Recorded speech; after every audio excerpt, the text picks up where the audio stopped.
Hi, you two. This is your girl, Rochelle Killam. And this is my cousin. Hey, Anthony. Anthony.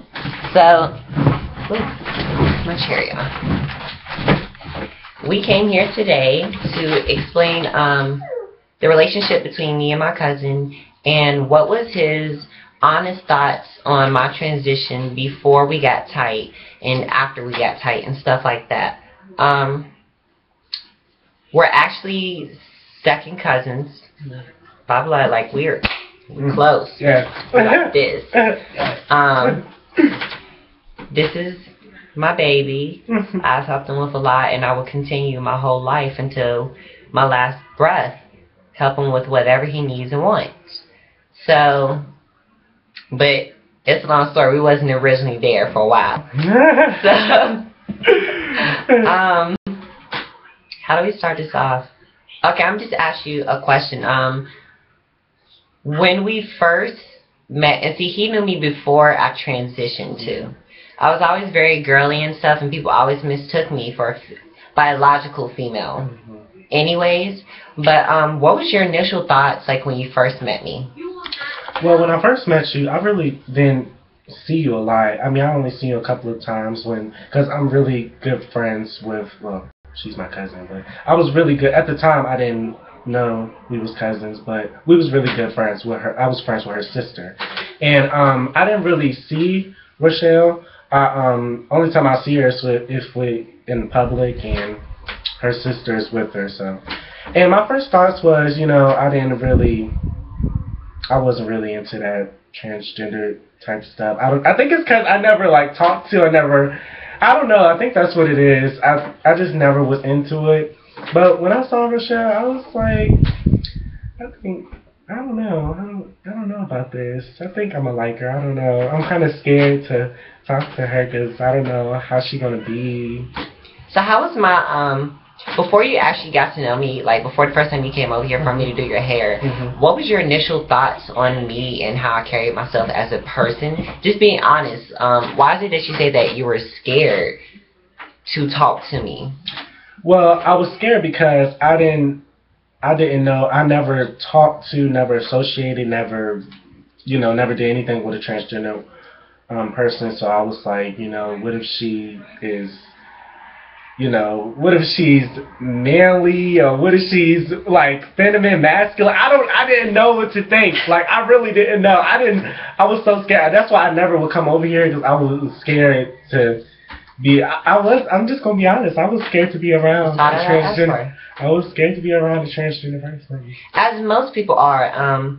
Most people, when they think of a trans woman, because I know when I was younger, and I thought of a trans woman, my first ideal thought went to Jerry Springer. That's what I thought, ratchet, ghetto, manly, doing the most, trying to take people's men and do all this extra shit. But in real life and realistically, most real trans females, you won't know unless we tell you. If you cunt, if the face is right and this body is right, then ain't nobody gonna know unless you tell them.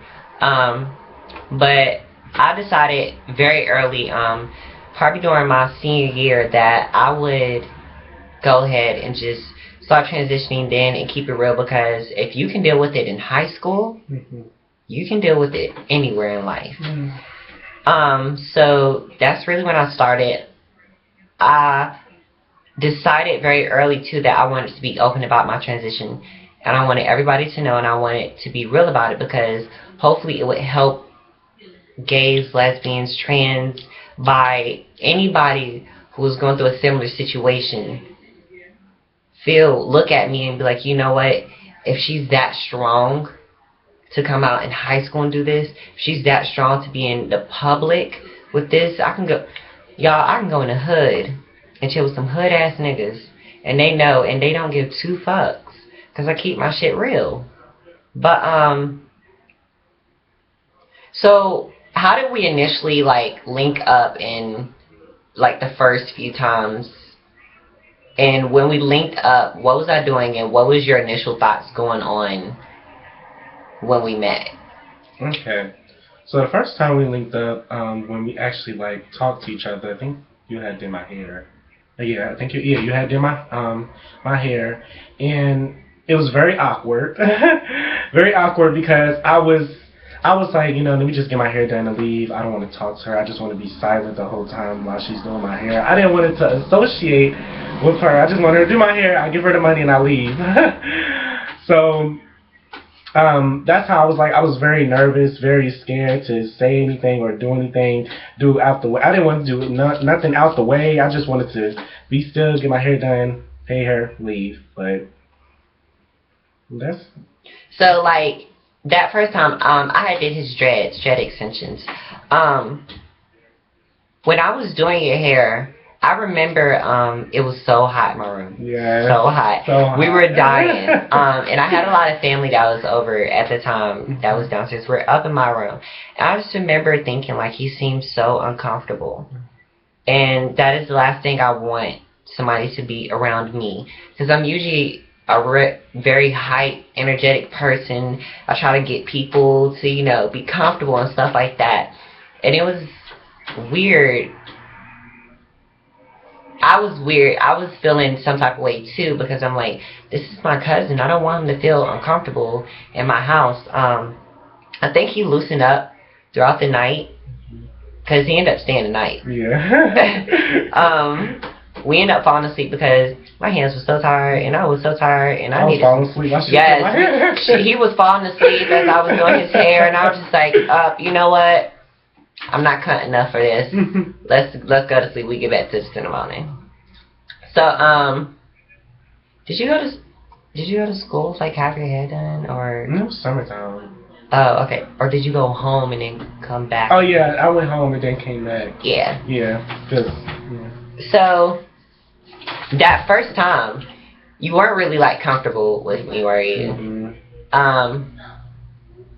After that situation, me and my cousin ended up going through some issues because of some laws that were put out there from one of my previous exes. I was in head over heels with this guy, and let me tell you, I'm that type of bitch where if you even look at my nigga the wrong way, and I know about it, I don't give a fuck if you're family, friends. I don't give a fuck if, I don't know, Jesus himself could come down to earth and probably wouldn't be able to talk me out of beating somebody's ass. Probably. I didn't say for sure, but probably not. So, I'm that type of chick. When I claim something, it is mine. That's just how I am. So we end up going through beef with a whole bunch of fiasco. Not really going into detail about it, but yeah. So that's what ended up happening with that. So we ended up beefing with that. Then I think he had came over once or twice before I did his hair a second time. Yeah. And we kind of built some type of connection a little bit, like it was mostly him hanging out with my sister, but I would come in every once in a while, joke and play or whatever. But we really got close our second time I had did his hair, which was quite recent, y'all. Which throws me out because I thought we was tighter, but obviously not. I did his dress the second time. And what was your initial review then when I had did your head a second time? I was very comfortable. Like, I was so comfortable. I was just, chill. I was being myself. I wasn't being no different person, I was being myself. And I was comfortable, I wasn't comfortable to the point, to actually ask questions about the transition. Yeah. But I was comfortable to the point, to talk to her and, tell her anything that she wanted to hear. I think part of the issue that was going on between us was not even necessarily the beef, but because my outer image tends to be very scary to approach. I carry myself in a very hard, strong black woman type of way, like you're not even worthy to approach me type of deal.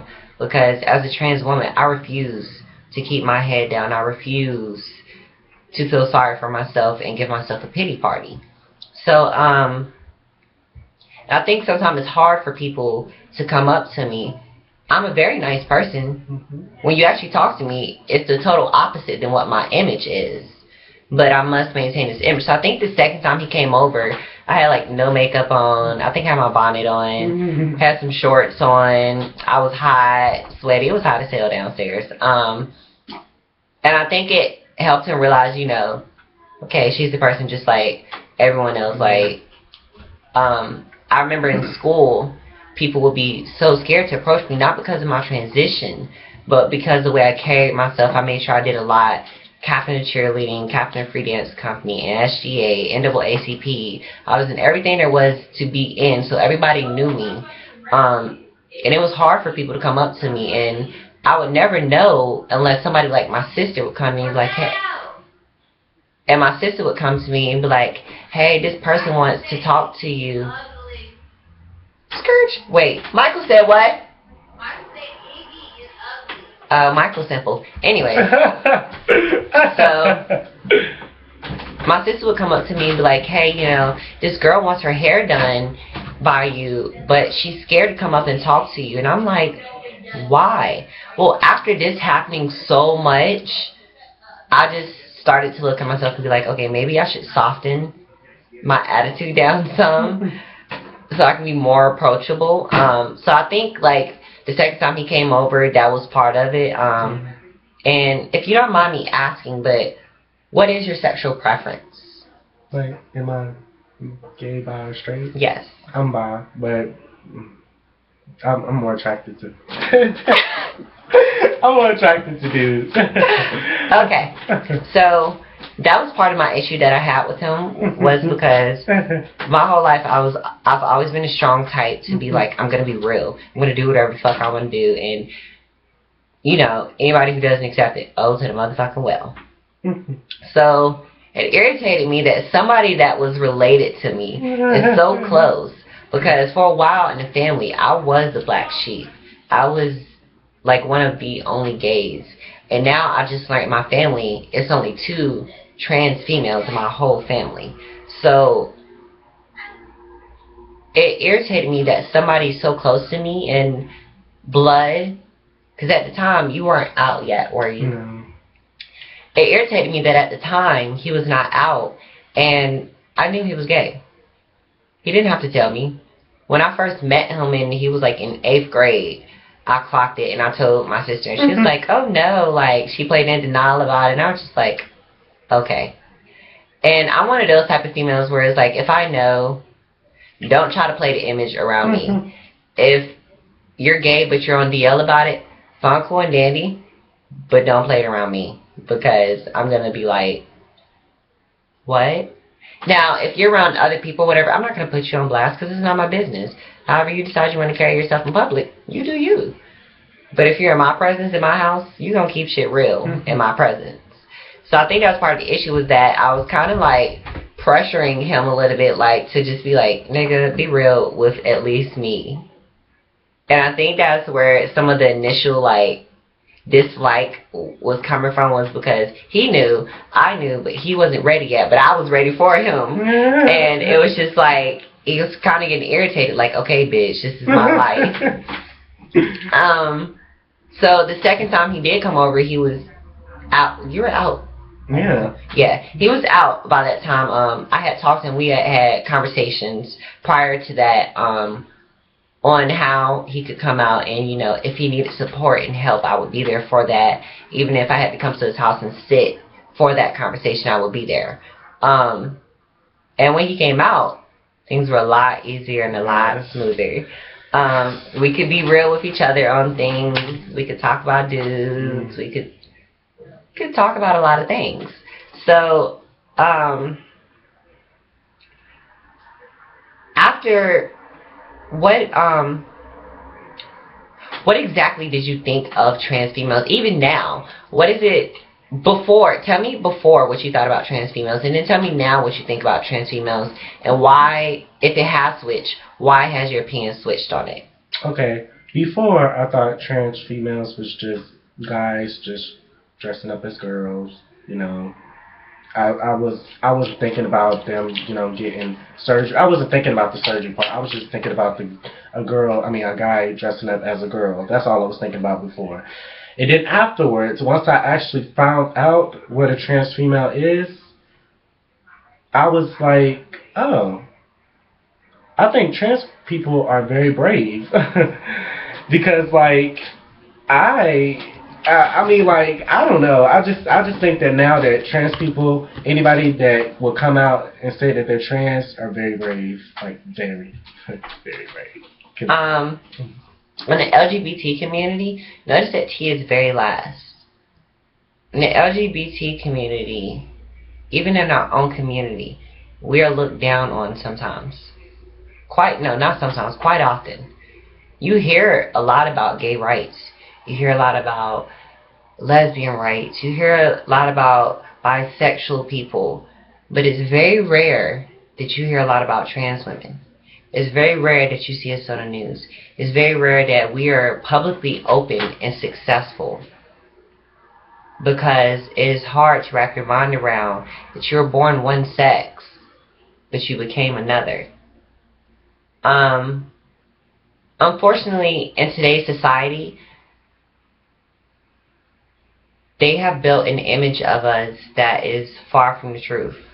We're either prostitutes, or we're hoes, or we don't have class, or we're trying to take people's men and change people out, or whatever you want to call it.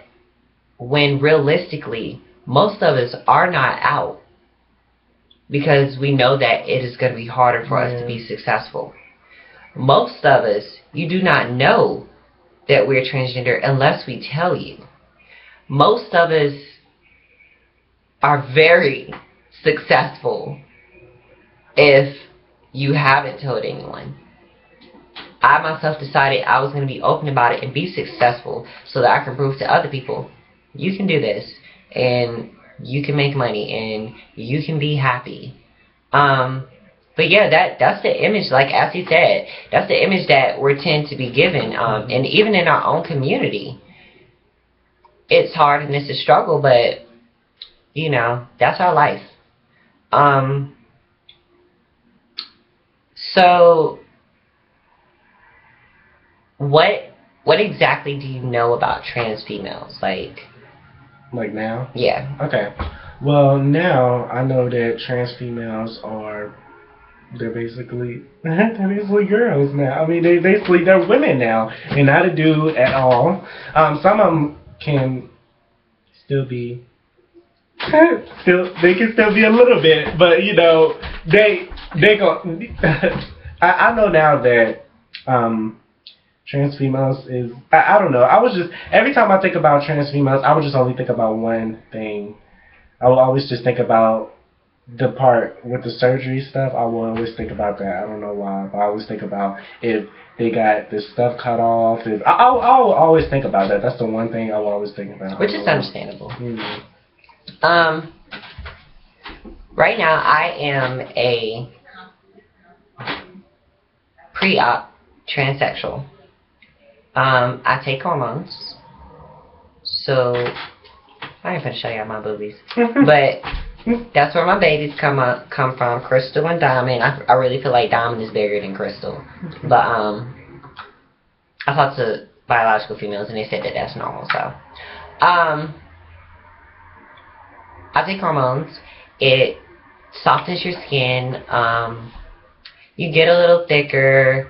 You grow boobs. You're 24/7 in your feelings. 24/7. You don't look at things the same anymore. It's hard for me now to look at things as a male. Like, I used to be able to just cut my feelings off like real easy. Now it's like I get all of my feelings. I have to debate about it. I can be watching a movie that has nothing to do with anything corny or sad and be crying. As far as surgeries, I really don't want big boobies, to be honest. I just don't. I think it would look weird on me. I'm too tiny. Mm-hmm. But, you know, if they don't grow, because right now I'm a 36A, but I think I'm making my way to a low B right now. But if I don't get to like a full B, then I'll go get surgery. I might do like a small C, but that's like 2 years from now. I'm happy with my body. I love my body. But I want it to be in a different place as a female. I do want to get a little bit thicker. I've always been tiny. Hormones kind of go off your genetics. Females on my mother's side of the family are very tiny.